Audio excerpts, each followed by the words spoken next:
kasus-kasus yang menarik. Ada pekerjaan-pekerjaan yang perlu memang sebenarnya kita mengapresiasi lah, misalnya pembangunan trotoar. Nah, Cikini Raya itu nggak kebanjiran, tapi coba cermati dari trotoar-trotoar yang kita bangun selama ini, bagaimana tentang tali airnya. Tali air itu artinya sistem saluran pembuangan dari jalan ke saluran drainase. Itu kan dari paralon-paralon yang besaran. Nah, ujungnya apa kalau terlalu kecil itu? Airnya ngantri. Kalau airnya ngantri, akhirnya kata air terlalu lama, dia masuk ke halaman orang lain. Ya. Masuk ke stasiun, kemana-mana, terlalu lama. Nah, berarti di sini harusnya ada sinergi antara Bina Marga yang membangun trotoar dengan Dinas Sumber Daya Air. Jangan sampai suatu proyek pembangunan untuk kepentingan publik yang baik, tapi cara penanganan yang tidak baik itu berakibat pada kerugian yang lainnya. Ini menarik Nah, ini.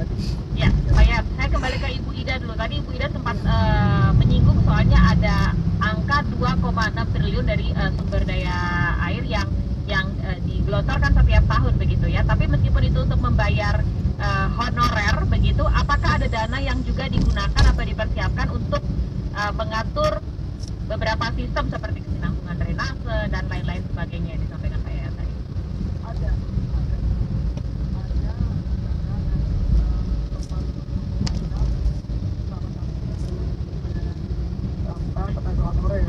yang ini ada untuk perbaikan waduk, pemenuhan waduk, kali dan lain sebagainya, perbaikan pompa air, pembelian sebenarnya pembuatan baik sebenarnya ada untuk salah untuk pembuatan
maka dipantau oleh pemerintah. Tanya AMDALnya, apakah AMDALnya betul-betul juga ada RKL RPL-nya harus membuat waduk atau sodetan?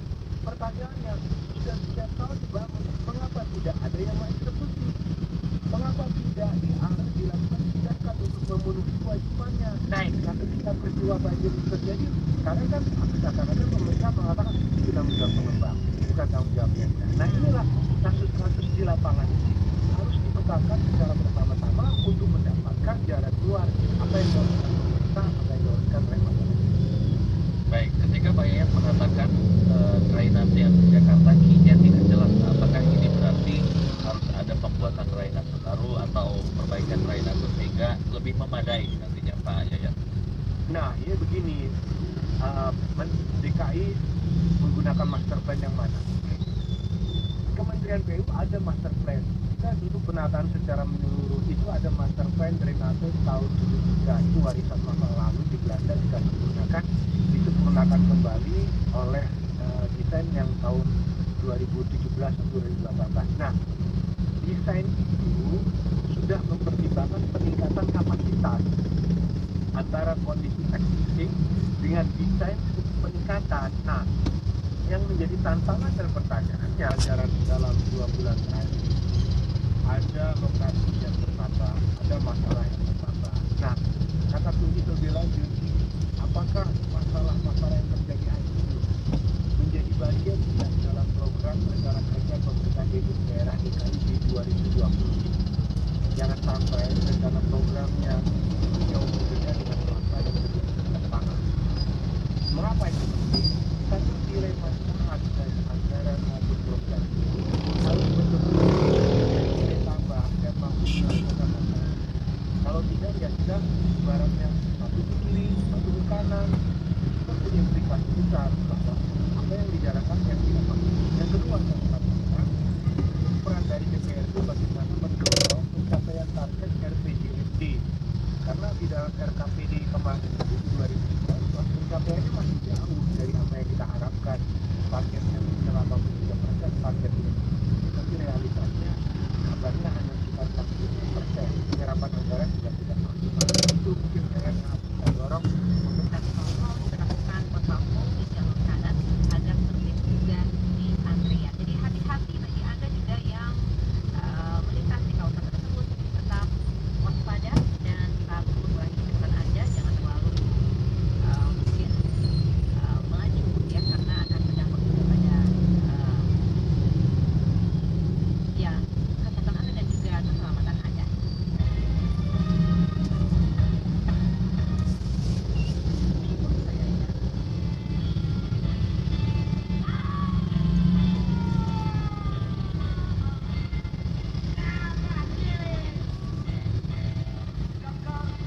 gubernurnya, banjir tetap aja terjadi di Jakarta karena Jakarta wilayahnya lebih rendah dari laut. Jadi mungkin ini yang harus dipikirkan ke depan agar tidak lagi banjir. Lalu kemudian ada pendengar yang lain yang beberapa WhatsApp yang bisa kita sampaikan tadi. Ya, terima kasih Pustina Ayu untuk sudah membacakan WhatsApp dan Anda juga masih bisa berpartisipasi 352 dengan 72. Dan pendengar, memang informasi mengenai banjir ini menjadi sorotan tidak hanya di nasional tetapi juga menjadi sorotan internasional. Beberapa media internasional juga meliput informasi ini karena Jakarta sebagai ibu kota bukan baru kali ini saja terkena banjir, tetapi sudah beberapa kali. Ada yang menyebutkan karena ini penyebabnya adalah hujan ekstrim, ada juga yang menyebutkan dari Reuters, reka tata kotanya dari sumber resapan, serta ada juga yang menyampaikan bahwa harus mengevaluasi jajaran Pemprov DKI Jakarta serta masalah pengerukan sampah dan kegiatan-kegiatan yang selalu dilakukan di kala musim hujan, sementara musim kemarau tidak dilakukan apapun. Ya, ini menarik ya, karena ada juga yang memprediksi di tahun 2050 Jakarta ini akan tenggelam. Jakarta dan beberapa negara di Asia Tenggara kabarnya akan tenggelam. Oh ya? Iya, ada prediksi yang mengatakan seperti ini. Kenapa itu? Ya karena seperti yang terjadi sekarang ini, banjir terus terjadi, kemudian permukaan tanah sudah terus turun, permukaan air lautnya naik. Seperti kita tahu, Teluk Jakarta juga terus mengalami abrasi ya. Kemudian juga kalau kita lihat di Ancol itu yang tadinya pasirnya cukup mencorong ke lautan, tapi sekarang ini mulai sedikit dan bahkan pasirnya itu harus ditaruh pasir sintetis ataupun juga pasir fisikal ditaruh di sana. Ini menarik ya karena tentunya kita sebagai warga Jakarta atau masyarakat Indonesia kalau misalnya memang sudah terjadi, ampun ya. Mudah-mudahan Ya, bisa jangan sampai diantisipasi. terjadi gitu ya. Mudah-mudahan bisa ditanggulangi. Baik, pendengar, kami akan segera kembali hadir dalam Warta Berita pukul 8 waktu Indonesia Barat. Pastikan Anda tetap bersama kami di Pro 3 RRI. Waktunya kentongan. Saat ada genangan air dan Anda harus terus berjalan, apa yang harus diperhatikan? A. Gunakan tongkat untuk mengecek dan memastikan jalan yang akan diikuti tidak bergerak dan cukup kuat untuk dilewati. B. Perhatikan arus bawah air. C. Jawaban A dan B benar. Jawabannya adalah C. Jawaban A dan B benar. Saat Anda berjalan, perhatikan permukaan air. Walau terlihat tenang, bisa jadi arus bawah air begitu kencang dan Anda akan mudah terseret oleh air. Gunakan tongkat untuk mengecek apakah jalan yang akan Anda lewati cukup kuat dan tidak bergerak. Pesan ini disampaikan oleh Bogor. Tanah ini di kawasan Bogor sudah banyak dipakai untuk pembangunan villa.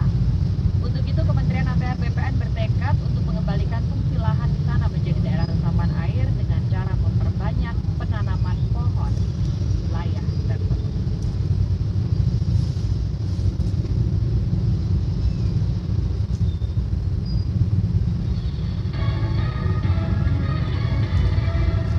Pasca banjir, aktivitas siswa di SMA 8 Bukit Duri pagi ini kembali normal. Apakah anak-anak sudah kembali ke sekolah? Kita akan bersama dengan Yorike Fitri. Yorike. Ya, Rizky, saat ini saya berada di depan SMA 8 Bukit Duri, di mana di kawasan Bukit Duri ini, tepatnya di depan SMA 8, memang beberapa hari kemarin dilanda banjir yang cukup besar dan hari ini dari pantauan kami aktivitas dari para siswa dan siswi serta guru-guru dan karyawan di SMA Negeri 8 ini sudah kembali normal. Dari pantauan kami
kencang dan gelombang tinggi di perairan Kalimantan Utara, nelayan memilih untuk berhenti melaut sementara. Kita akan simak laporan selengkapnya bersama Rustam Bayuti.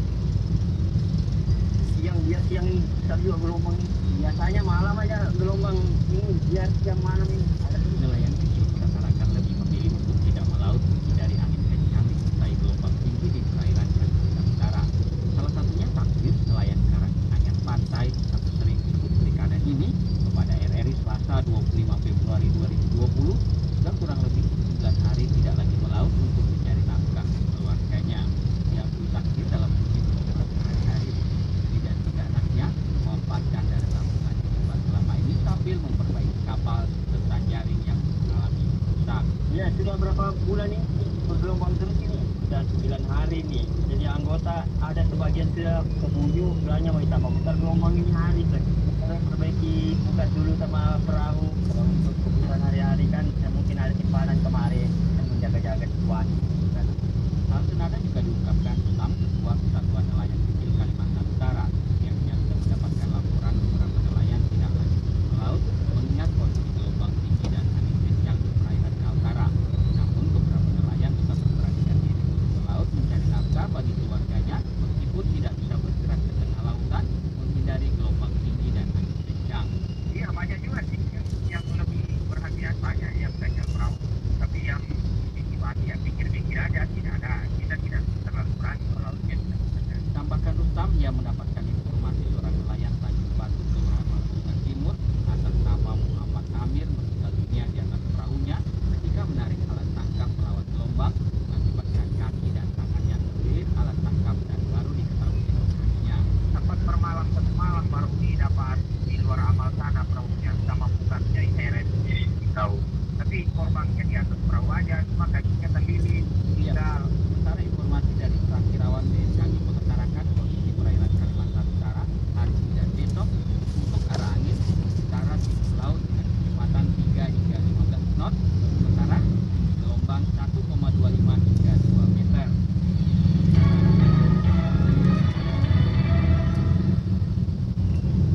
Kita beralih ke informasi dari internasional.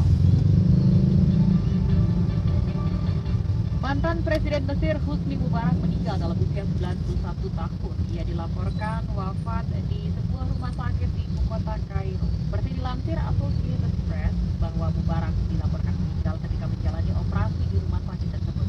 Namun tidak dipaparkan secara rinci alasan mengapa dia harus menjalani pembedahan. Mubarak dikenal sebagai pemimpin Mesir yang memerintah selama 3 dekade. Namun, ia dilengsarkan setelah hasil unjuk rasa besar-besaran selama 18 hari pada tahun 2011.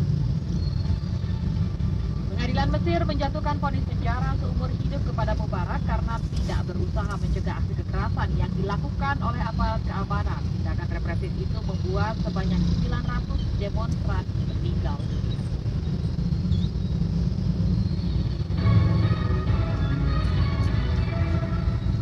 Dari dunia olahraga, rekor buruk bintang Barcelona Lionel Messi di babak gugur Liga Champions berlanjut usai Blaugrana ditahan imbang Napoli 1-1 di leg pertama babak 16 besar Liga Champions di Stadion San Paolo Rabu dini hari waktu Indonesia Barat. Dalam pertandingan itu, Lionel Messi gagal memberikan kontribusi langsung untuk 1 gol yang dicetak oleh tim asuhan dari Quique Setién tersebut.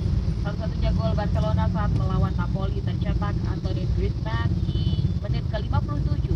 Gol yang dibuat oleh Griezmann itu membuat asis bek kanan Nelson Semedo usai mendapat umpan terobosan dari gelandang Sergio Busquets.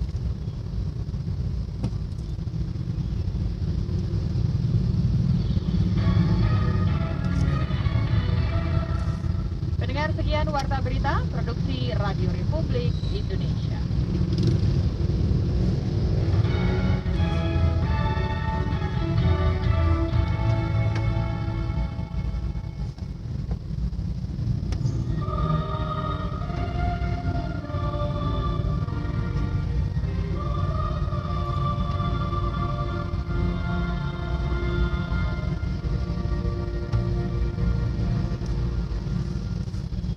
Setelah 10 kemarau dan 10 penghujan, akhirnya kan Indonesia tak lagi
gempa besar.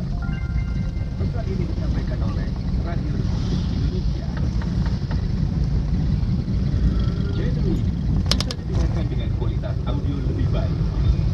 Download aplikasi RRI Playgo di smartphone. RRI Playgo, satu aplikasi untuk mendengarkan RRI se-Indonesia, siaran luar negeri, saluran musik Channel 5, menyaksikan siaran RRI yang divisualkan, RRI Net, informasi terakurat RRI Online, RRI 30 detik, RRI Max, Hijau, dan editorial Pro 3. Selamat datang di era digital RRI. Kini, mendengar, menonton, dan membaca berita cukup di satu aplikasi. RRI Playgo.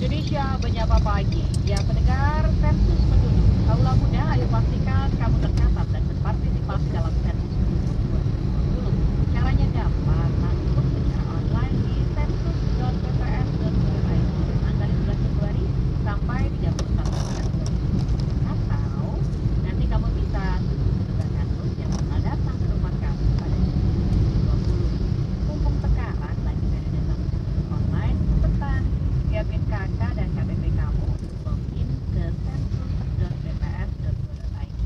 Jawab seluruh pertanyaannya, gampang kok. Jangan lupa berpartisipasi dalam sensus 2020 ya kaula muda, karena informasi kependudukan kamu sebagai dasar perencanaan dan evaluasi pembangunan Indonesia. Kerahasiaan informasi kamu pun dijamin oleh undang-undang loh. Info lengkap kamu bisa cek di website Badan Pusat Statistik www.bps.go.id. Mari bersama mencatat Indonesia. Setelah 10 Maret dan 10 kemudian, akhirnya terminasi datang lagi. Yuk kita tanya mereka. Gimana? Ada yang mau disampaikan? Makasih. Kita sekarang sudah kebelakang loh. Woi, sudah datang.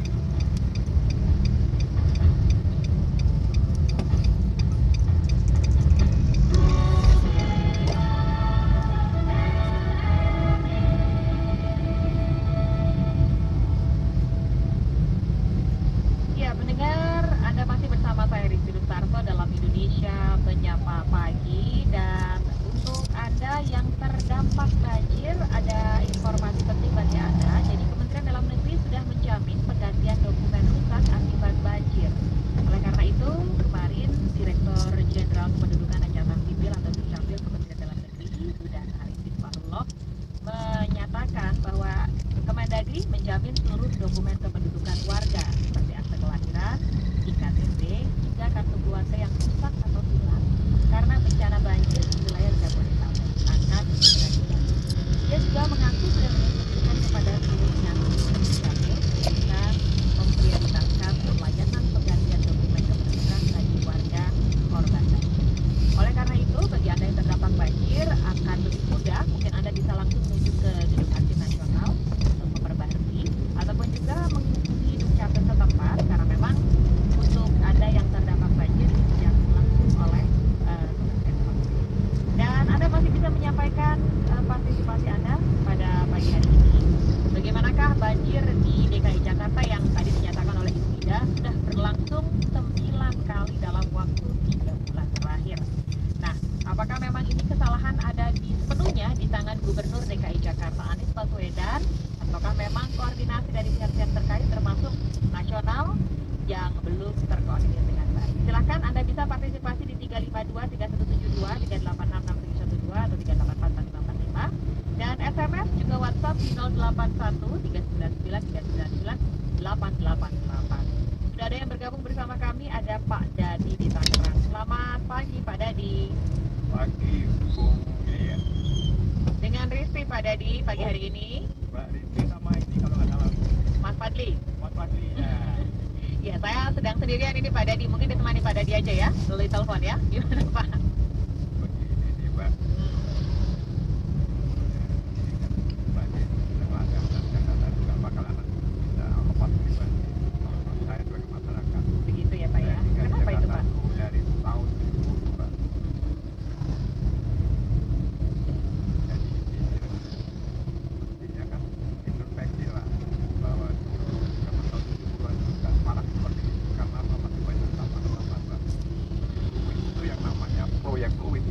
rawa itu.